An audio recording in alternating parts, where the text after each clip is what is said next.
और वर्तमान में हमारा जो है वो उसके प्रति ध्यान नहीं है, इसलिए हम खुश नहीं हो पाते, इसलिए हम तृप्त नहीं हो पाते, क्योंकि हमारा पूरा जीवन वर्तमान में ही रहते हैं। ना पास्ट को इम्प्रेशन को लेके हम बैठेंगे तो हम कभी खुशी नहीं। तो मन को क्या करना है, मन की परफेक्शन चाहिए। सबसे बड़ी बात अभी मन की परफेक्शन होना बहुत बहुत जरूरी है।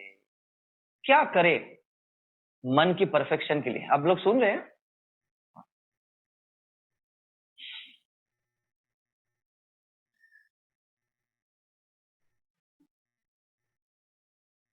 हाँ, ज्ञान फूलों जैसा है, नींद आ जाते हैं। हाँ, तो आप लोग नींद ना आ जाए इसलिए मुझे कभी कभी पूछना पड़ रहा है। तो फूल का स्पर्श से आप सो ना जाओ और बदनाम करो, दुर्नाम करो, क्रिटिसिज्म दो, कांटे जैसा है। थोड़ा नींद आपका खुल जाएगा, कभी नहीं नींद आएगा। तो ये तो कांटा नहीं चुक रहे, ये तो फूल का स्पर्श ही लग रहे हैं। तो हम भी थोड़ा कंफ्यूज है, तो आप कृपा करके कैमरा की तरफ देखोगे तो पता चलेगा हम किसको बताए। समझ में आया है सभी लोगों को, हम सभी को बताया, जिसका ध्यान कैमरा पे नहीं है, नीचे की तरफ है, सभी को बताया, या साइड की तरफ है। आप लोग मोबाइल देख रहे हो? हाँ, तो मोबाइल को कृपया कृपया रखो, या कुछ नोट बना रहे हैं तो फिर ऐसे बनाओ, ध्यान ऊपर की तरफ रहे। हाँ, ठीक है।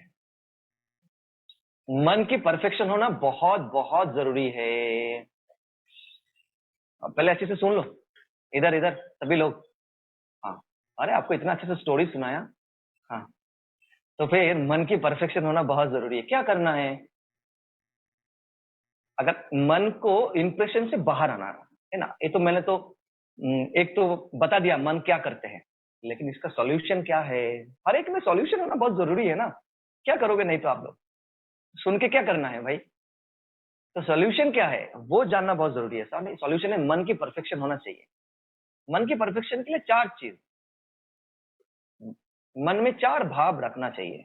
एक मैत्री की भाव, एक करुणा का भाव, एक मुदिता का भाव और एक उपेक्षा।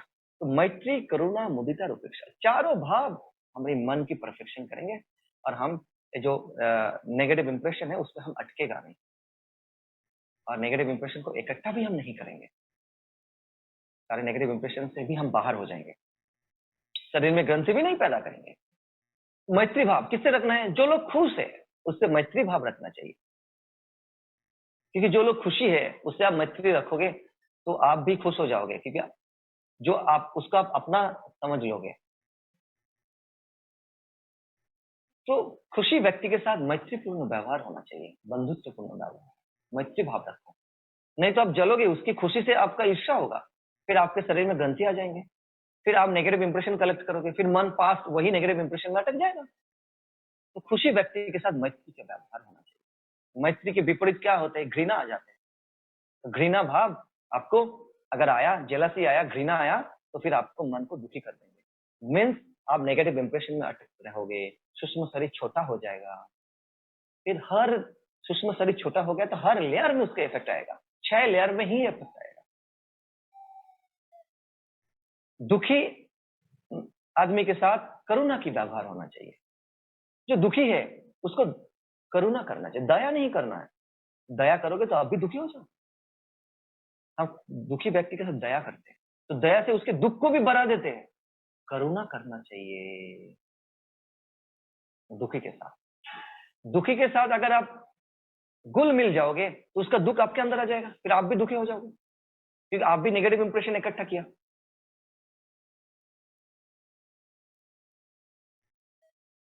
तो दुखी व्यक्ति के साथ क्या करना चाहिए? करुणा करना चाहिए, दया नहीं करना। दया है तो आप भी दुखी हो जाओगे या उसका दुख भी बढ़ जाएगा, दोनों होने का चांसेस है। लेकिन आप करुणा करोगे तो फिर आप वो दुख आपको छू नहीं सकते। जैसे दुखी व्यक्ति की ये बातों से एक एग्जांपल बहुत अच्छा याद आया। जैसे देखते कोई किसी का अगर स्वर्गवास हो जाते हैं, शरीर और स्थूल शरीर और सूक्ष्म शरीर अलग हो जाते हैं, किसी का अगर राम नाम सत्य हो जाते तो क्या होते, घर में बहुत दुख होते ही है, हर एक की घर में एक सुन्नत का अनुभव होते। फिर लोग क्या करते, बहुत सारे मन बहुत दुखी हो जाते। इसीलिए हमारी जो शास्त्र है ना, हमारा हिंदू शास्त्र में क्या है, 10 दिन औशौच पालन करो, ऐसे बोलते हैं, 10 दिन के लिए रखा है ना। तो 10 दिन के लिए औशौच करो, फिर तुम दुखी हो, ये बताते बार बार याद दिलवाते, औशौच है, तुम औशौच हो, मतलब तुम अपने आप पे स्थिर नहीं हो, तुम्हारी मन पास्ट इंप्रेशन पे अटक के है, दुख, नेगेटिव इमोशंस तुम्हारे शरीर में ग्रंथि उत्पन्न कर दिया है, बार बार ये करते हैं, बार बार तुम्हें याद भी दिलाते हैं, और सोच करके खाने से लेके कुछ रीति रिवाज है वो आप नहीं कर सकते हो, ये समझा समझा के बोलते तुम दुखी हो दुखी हो दुखी हो। तो क्या होता है, बहुत सारे नेगेटिव इमोशंस हम इकट्ठा कर लेते हैं, शरीर में बहुत सारे ग्रंथि आ जाते हैं, और मन में भी बहुत सारे विकार आ जाते हैं, कंपन आ जाते हैं, शरीर में भी ग्रंथि उत्पन्न करते हैं, मन भी बहुत इंप्रेशन को इकट्ठा करते हैं। दुख की वजह से क्या होते हैं, हमारा सूक्ष्म शरीर भी छोटा। तो क्या होते, लास्ट में हमारा शास्त्र में क्या कहते हैं, चलो लास्ट डे तुम रो लो, जितना रोना है रो लो, लास्ट डे में तुम उत्सव पालन करो, सारा ग्रंथि का तुम विसर्जन दे दो, सारे पास्ट इंप्रेशन को तुम नष्ट कर दो, उससे तुम बाहर आ जाओ, प्रेजेंट मोमेंट में आ जाओ, वर्तमान में आ जाओ, और 11 दिन में तुम उत्सव पालन करो। जन्म लेना जैसे खुशी की बात है, मरना भी ऐसे ही खुशी की बात है, एक उत्सव है, जन्म लेना भी एक उत्सव है, मरना भी एक उत्सव है। सिर्फ शरीर ही त्याग किया, फिर शरीर आएंगे, सांस भी आएंगे, फिर चलते रहेंगे। हमारा 7 स्तर से हमारा अस्तित्व बना है। जब हम हमारे मृत्यु हो जाएंगे, मृत्यु के बाद 2 लेयर नहीं रहते, वो शरीर है और सांस है, बाकी 5 लेयर तो साथ ही रहते हैं। फिर से शरीर आ जाएगा, फिर से शरीर आ गया तो फिर आपका सांस चलने लगेगा। तो ये भी एक उत्सव ही है, जन्म और मरण एक उत्सव है, जन्म और मरण को लेके जीवन है। तो ये प्रक्रिया है, इसलिए बोलते रो लो रो लो, रोना नहीं आता है तो क्या करते थे पता है, पहले जमाने में कुछ लोगों को मतलब किराए पे लेकर आते थे रोने के लिए, तो भाई तुम रो लो, किसी के अंदर ऐसे दुख भरा हुआ है, रोना नहीं निकल रहे, लेकिन इतने सारे ग्रंथि है मन में, इतने सारे नेगेटिव इंप्रेशन है, इतने सूक्ष्म शरीर छोटा हो गए, जो शरीर को अलग ही कर दूं, स्थूल शरीर है सूक्ष्म शरीर, ऐसे भाव आया। फिर रोने के लिए लोग हायर करके लेकर आते थे बाहर से पैसा लेके, भाई तुम रो, उसकी रोना देख देख के फिर दूसरे को रोना आता है। ये एक तकनीक था, एक बहुत सुंदर सा, हाँ, एक तकनीक था, एक प्रक्रिया है, ठीक है। तो हमें क्या करना है, सूक्ष्म शरीर को बढ़ाते जाना है, सूक्ष्म शरीर बढ़ गया तो हम इंप्रेशन से बाहर आ जाते हैं। तो दुखी आदमी के साथ क्या करना है, करुणा करना है। फिर मुदिता, जो लोग अच्छा काम कर रहे हो उसके साथ खुशी भाव रखो, कोई अगर अच्छा सेवा कर रहे हैं तो उसके प्रति खुशी भाव रखो। आप चाहे तो सेवा को, सिर्फ सेवा को देखो इंस्पिरेशन के लिए, सेवा से आप ईर्ष्या कर सकते हो, जो उन्होंने कुछ किया फिर आप भी कुछ कर रहे हो, कुछ किसी ने कुछ अच्छा काम किया, उसके अच्छा काम की वजह से खुश हो जाओ। देखिए किसी किसी का देखना ऐसे स्वभाव रहते हैं, कोई भी कुछ अच्छा करे तो फिर उसको अच्छा नहीं लगते। एक हर एक काम को अगर देखोगे, हर काम हर भी जितने सारे दुनिया में काम बना है, अगर आप चाहो तो उसके आप नेगेटिव निकल सकते हो। कोई काम 100% परफेक्शन नहीं है, कुछ काम ऐसे हो जो 99% एडवांटेज हो, 1% भी डिसएडवांटेज हो, ऐसे भी काम मिल सकते हैं। कोई कोई ऐसे काम हो 99% डिसएडवांटेज हो, लेकिन कहीं ना कहीं 1% तो एडवांटेज है ही है। तो पूरा टोटली 0 और टोटली 100% ऐसे होता नहीं है काम में। तो जो कुछ अच्छा काम कर रहे उसके काम के प्रति आप खुश हो जाओ, है ना, मुदिता भाव रखो, नहीं तो आप दुखी हो जाओगे, फिर से आपके अंदर में ईर्ष्या आ जाएगा, जेलसी आ जाएगा, आप नेगेटिव इंप्रेशन आ जाएंगे, फिर मन पूरा इंप्रेशन को इकट्ठा करेंगे तो मन का परफेक्शन। और उपेक्षा, जो गलत काम कर रहे हैं उसको जस्ट इग्नोर करो।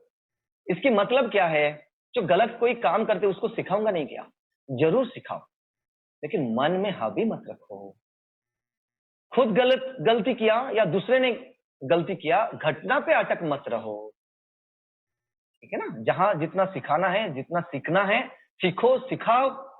साम दाम दंड भेद दूसरे के लिए प्रयोग करो, अपने लिए प्रयोग करो, लेकिन अटक मत रहो। ये तो एक बात हो गई जो आप कर सकते हो। जो आप नहीं कर सकते हो, अगर समझ लो गवर्नमेंट ने कुछ किया है, तो स्टेट हो या सेंट्रल गवर्नमेंट हो या स्टेट गवर्नमेंट, आप क्या करोगे?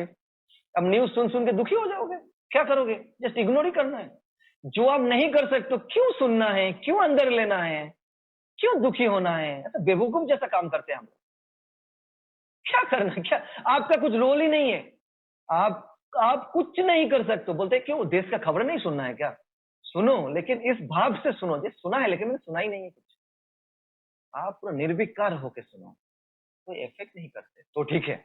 अगर आपके अंदर वो इफेक्ट करते तो मत सुनो। अगर कुछ नहीं कर सकते हो तो क्या करोगे? उस स्थिति में पहुंचे हो नहीं, इतना ध्यान करते हो, इतना साधना करते हो, दुखी हो जाते हो एक न्यूज सुन के। नहीं, मत सुनो। इतने सारे 2 साल 5 साल के पहले न्यूज सुना, क्या क्या किया आप लोगों ने? क्या कर ले, क्या कर डाला? कुछ नहीं कर डाला, छोड़ दो भाई।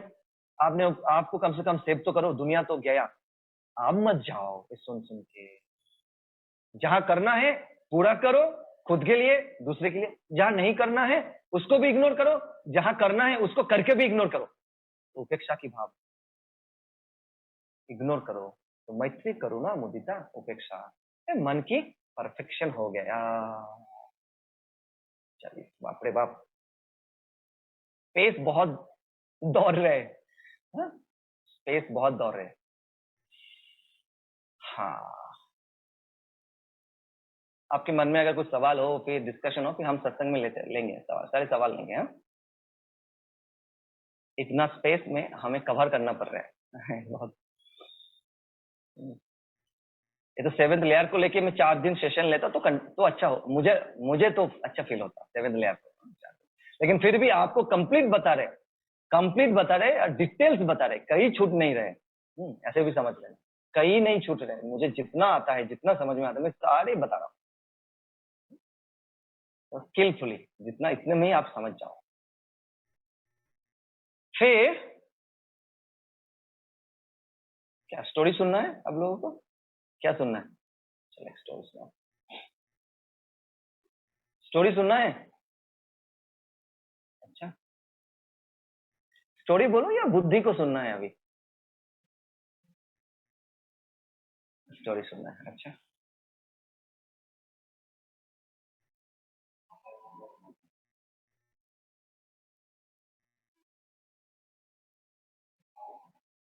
एक छोटे बच्चे की स्टोरी सुना रहा हूँ, रियल स्टोरी। एक छोटा बच्चा था, बहुत गरीब घर घर से बिलोंग करते थे। पापा का एक सिर्फ मैकेनिक, मतलब एक मैकेनिक थे, एक इस तरीके का, गाड़ी ठीक करने का। इतना पैसे की वजह से पढ़ाई तक नहीं किया, क्लास 7 तक पढ़े थे। फिर अभाव की वजह से घर छोड़ दिया, पढ़ाई छोड़ दिया। छोटा सा बच्चा छोड़ दिया और पेन की बिजनेस करने लगे। पेन लिखने वाला बिजनेस करते गए। फिर धीरे धीरे बड़ा हो रहे। उसका बहुत शौक था बॉलीवुड में जो एक्ट्रेस को देखते थे उसको नकल करना। तो ऐसे नकल करते थे, जैसे दिलीप कुमार, राजकुमार, इसका नकल करके करके बताते थे। लेकिन इतना अच्छा नकल करते थे, सब लोग बहुत हंसते थे उसको देख के। दिन दिन वो आगे बढ़ते गए इसके। फिर उन्होंने एक जॉब लिया एक कंपनी में। लेकिन उसका नकल करने का स्थिति इतना बढ़ते गए, सब लोग आसपास में उसको जानने लगे।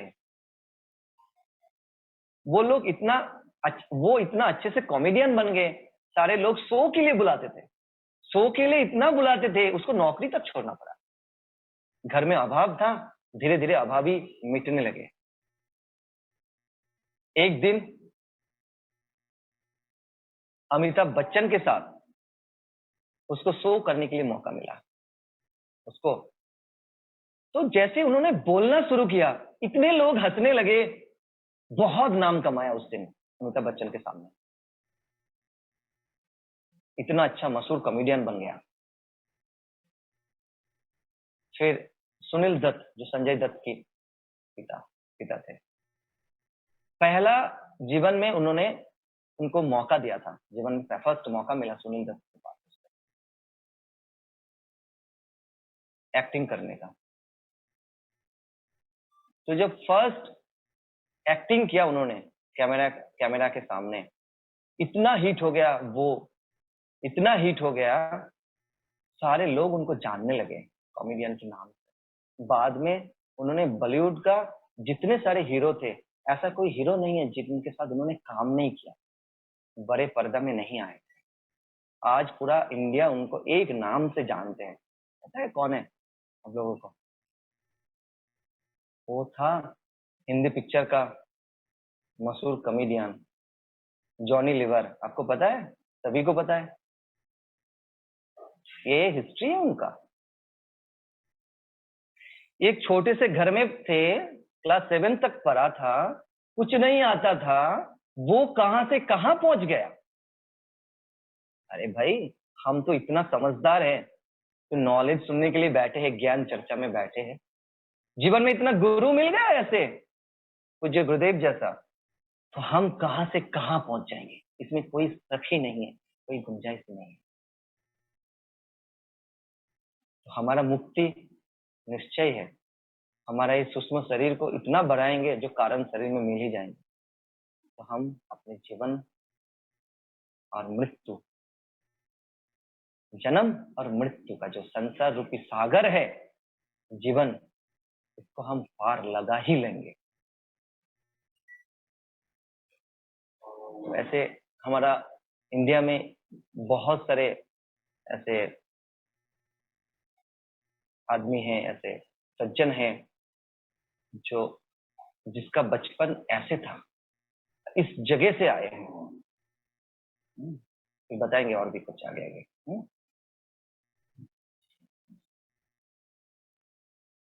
ठीक है, तो फिर हमारा इसके बाद का जो लेयर है क्या है? समय बहुत कम है। बाद का जो लेयर है, आप लोग अच्छे से सुनो ध्यान से, ये बहुत सूक्ष्म अभी शुरू हो गया। ओहो साश,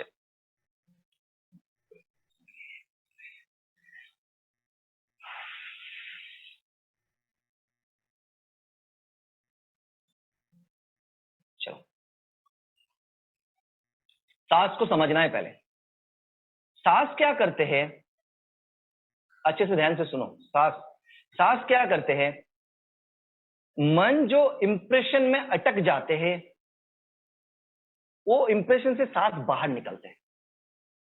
मन पास्ट के इंप्रेशन से अटक गया, मन बाहर निकल गया। मन फ्यूचर के इंप्रेशन में अटक गया, मन को बाहर निकाला। ये सांस करते हैं। सांस क्या करते हैं? बोलते हैं शरीर को मन से जोड़ते हैं। मतलब क्या है? सांस मन को शरीर पे रखते हैं, मतलब पास्ट एंड फ्यूचर की जो इंप्रेशन है दोनों से अलग करते हैं, फिर वर्तमान में लेके आ जाते हैं। सांस ऊर्जा का स्तर को बढ़ा देते हैं। सांस के माध्यम से हम ऊर्जा का स्तर को बढ़ा सकते हैं। जैसे हम सोचते हैं ऊर्जा का स्तर को हम बढ़ाते हैं, हम ऊर्जा चाहिए, जब ऊर्जा बढ़ जाते हैं मन दोनों इंप्रेशन से अलग हो जाते हैं। लेकिन हम ऊर्जा कैसे बढ़ाए हमें पता ही नहीं है। जैसे समझ लो, आग को अगर पता ही नहीं है गर्मी कैसे करे, कैसे होगा? बर्फ को पता ही नहीं है ठंडा कैसे करना है। मछली को प्यास लगे है, पानी कैसे पीना है, पानी कहां मिलेगा उसको पता ही नहीं है। पेड़ को थोड़ा छाया चाहिए, कहां से दोगे? बात ऐसे हो गया। ऊर्जा को बढ़ाना है, अरे हमारे अंदर ऊर्जा का स्रोत है, उसको हम सांस के माध्यम से ही बढ़ा सकते हैं। सांस के माध्यम से हम मन को इंप्रेशन से अलग कर सकते हैं, बहुत अच्छा से माध्यम, सांस का इस्तेमाल करके। जैसे हमने प्राणायाम किया,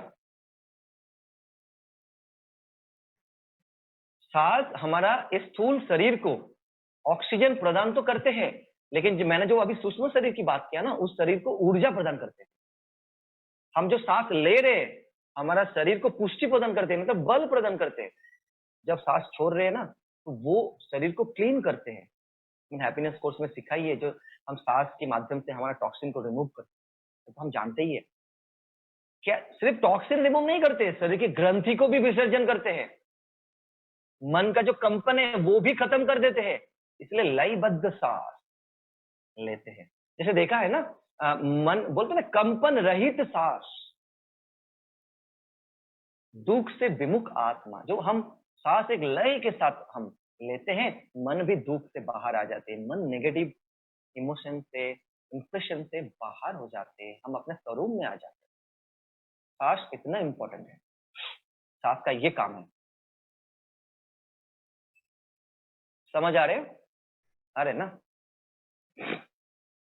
कैसे कैसे हम सांस से बाहर आ सकते हैं? मन को इंप्रेशन से। देखो, जब हम प्राणायाम करते हैं तो हमारा ऊर्जा का स्तर बढ़ जाता है। ऊर्जा का स्तर बढ़ गया तो हम इंप्रेशन से बाहर आ सकते हैं बहुत आसानी से। अब छोटा सा एग्जांपल दूं तो आपको पता चले और भी क्लियरली। जब हम वज्रासन में बैठते हैं या 3 स्टेज प्राणायाम करते हैं, सबका अनुभव है, जब शरीर में कहीं पे पीड़ा हो तो मन वहीं पे अटक रहते हैं। मन पॉजिटिव और नेगेटिव इंप्रेशन में जा नहीं पाते, मतलब पास्ट एंड फ्यूचर नहीं कर पाते। फिर प्राणायाम के दौरान हम क्या करते हैं, 4 तक सांस को लेते हैं, फिर सांस को रोक के रखते हैं, है ना? फिर सांस को छोड़ते हैं, फिर सांस को रोक के रखते हैं। ये जो लेना, फिर रोक के रखा, फिर छोड़ा, फिर रोक के रखा, ये जो लेना छोड़ने के बीच में जो 2 बार रोक के रख रहा हूं, एक बार 4 बार, एक बार 2 बार, इसकी वजह से मन कोई इंप्रेशन में अटक नहीं हो पाते। मन प्रेजेंट मोमेंट में रह जाता है, मन अपने शरीर के साथ रह जाता है। जब मन शरीर के साथ रह जाते तो हमें अच्छा का अनुभव करते हैं। ग्रंथि नहीं है, सांस के माध्यम से तो टॉक्सिन रिमूव हम कर ही रहे, मन कहीं पे अटक नहीं रहे, तो नया ग्रंथि आ ही नहीं रहे, ऊर्जा का स्तर बढ़ रहे, तो आपको क्या लगेगा? ऑटोमेटिक ऊर्जा का स्तर बढ़ गया तो ध्यान की गहराई में चले जाओगे। सांस क्या बोलते, सेतु है। कैसे? हमारे अंदर की दुनिया और बाहर की दुनिया को जोड़ते हैं। फिर से सांस अगर कट भी करते हैं, कैसे करते हैं? ऊर्जा का स्तर बढ़ गया तो आपने खुद में ही हम 100 में स्थिर हो गए। बाहर की दुनिया तो चल रही लेकिन कोई इफेक्ट नहीं कर रहे। तो बोलते हैं 3 स्टेज प्राणायाम करते हैं, सांस लो, सांस रोको, सांस छोड़ो। आप अगर देखोगे सांस को आप ले रहे हो या छोड़ रहे हो, उसके समय में ना आप कोई भी विचार हो, कोई भी इंप्रेशन आप इकट्ठा करके रखो, उसी इंप्रेशन के साथ आप मिल सकते हो। लेकिन जब सांस पे रोक के रखोगे ना तो वो इंप्रेशन के साथ जो मिलना है आपका, उसमें रुकावट आ जाएगा, नहीं कर पाओ, अटक जाएगा आपका, नहीं कर सकते। वो जो सोचने का जो फ्लो है उसमें रुकावट आ गया, नहीं कर पाया। इसलिए 3 स्टेज प्राणायाम में ऐसे है, बहुत कुछ कारण है लेकिन ये कारण है, ये भी एक कारण है। और ये होता है वज्रासन में बैठते हो, शरीर में पीड़ा होते, मन वहीं पे अटक है। सांस ले रहे हो, छोड़ रहे हो, ले रहे हो, छोड़ रहे हो, अटक रहे हो, रोक रहे हो, मन कहीं पे नहीं अटकते हैं। तो मन अगर अटकते नहीं है तो कहाँ रहेगा मन? वर्तमान में रहेगा। शरीर में पीड़ा है तो भी मन तो शरीर पे ही है, मतलब उसी जगह पे धारणा में हम टिक गए। मन नेगेटिव पास्ट में नहीं है, ऊर्जा का स्तर बढ़ गया तो ऑटोमेटिक हम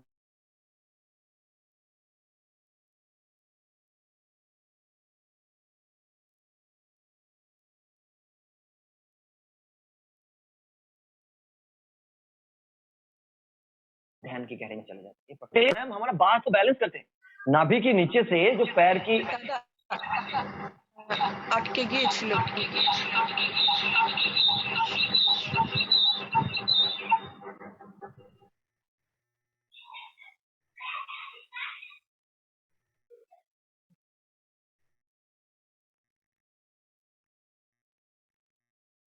के हिसाब से बोलते हैं, बात अगर इम्बैलेंस हो तो 80 बीमारियां आते हैं हमारा। पित्त अगर इम्बैलेंस हो तो 40 बीमारी आते हैं। कफ अगर इम्बैलेंस हो तो 28 बीमारी आते हैं। तो फर्स्ट स्टेज प्राणायाम क्या करते हैं? फर्स्ट स्टेज हमारा बात को बैलेंस करते हैं। तो हथेली रखने की स्टाइल देखो और सांस लेना छोड़ना ऐसे करते हैं ना, तो हमें वो बात को बैलेंस करते हैं। सेकेंड स्टेज हमारा पित्त को बैलेंस करते हैं। थर्ड स्टेज हमारा कफ को बैलेंस करते हैं। और मन वर्तमान में रहते शरीर की सारे ग्रंथि को खत्म करते हैं, ऊर्जा का स्तर को बढ़ा देते हैं। मन तभी कई इंप्रेशन में नहीं अटक सकते। अब मन आपका ध्यान सांस पे है, तो मन में ऐसे ही इंप्रेशन में नहीं अटक पाएगा। पास्ट फ्यूचर कैसे करेगा? सांस को रोक लिया तो भी वो फ्लो नहीं होगा। ये रहस्य है। तो ऐसे ही है। तो सांस की शुद्धि से हम ऊर्जा का स्तर को भी बढ़ाएंगे, सूक्ष्म शरीर को भी बढ़ाएंगे, मन को कोई इंप्रेशन में अटकने नहीं देंगे, वर्तमान में भी रखेंगे, शरीर की ग्रंथ भी खत्म करेंगे, मन का कंपन भी खत्म करेंगे सांस की शुद्धि से। तो सांस का शुद्धि कैसे हो? प्राणायाम से, सुदर्शन क्रिया से, नाड़ी शोधन प्राणायाम से। बेस्ट प्राणायाम है 3 स्टेज प्राणायाम, नाड़ी शोधन प्राणायाम, जो गुरुदेव ने दिया है हम लोगों को हैप्पीनेस कोर्स में। इससे बढ़िया कुछ नहीं है दुनिया में। ये सांस की शुद्धि करते हैं, हमारा शरीर में वात पित्त कफ को बैलेंस करते हैं। सिर्फ 3 स्टेज प्राणायाम है जो वात पित्त और कफ को बैलेंस करते हैं। सांस लेते हैं छोड़ते हैं, सांस लेते हैं छोड़ते हैं, ये तो बात बैलेंस होता है। लेकिन प्राणायाम से तो बात बैलेंस होता है, लेकिन वात पित्त कफ तीनों बैलेंस हो जाते हैं। जैसे प्राणायाम गुरुदेव ने हम लोगों को दिया है,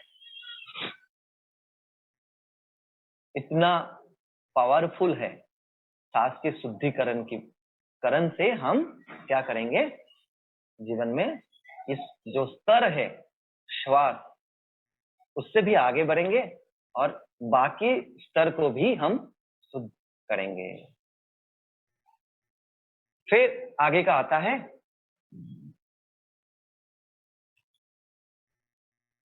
आप लोग बहुत अच्छे से सुनो। फिर आगे का आता है बुद्धि। 3 तरीके का बुद्धि होता है। पहला आता है बुद्धि। क्या बोलते हैं बुद्धि? किसको बोलते हैं? हम किसको बताएंगे बुद्धि?